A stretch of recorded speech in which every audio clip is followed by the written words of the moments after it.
Here I have the Blizzard Anomaly 88. So the Anomaly series is brand new this year for Blizzard, replacing the old Brahma 82, 88, Bonafide and Cochise skis, which had been around for a long time, been super successful for Blizzard.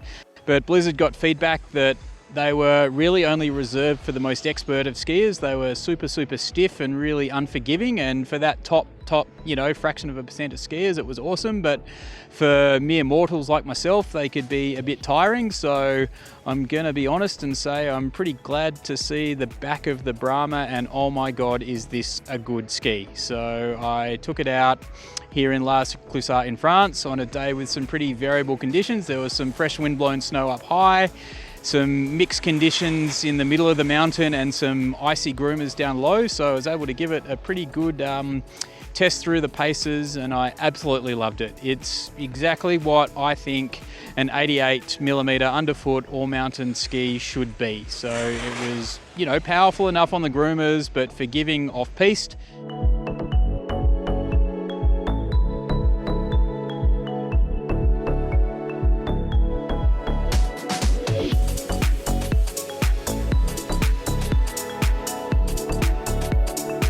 So Blizzard have got an all-new construction for these skis that they've brought along from the very successful Rustler update from last year. So they've got the True Blend core, which uses different types of wood within the core in different spots to really tailor the flex to where it's needed. And then the flux form metal layer, again, is split into certain sections to provide stiffness in the parts of the ski that need it, but forgiveness in the parts of the ski that don't. And the result is an excellent package. This is one hell of an all-mountain ski, and I can probably see myself grabbing one of these for my personal Australian ski this winter.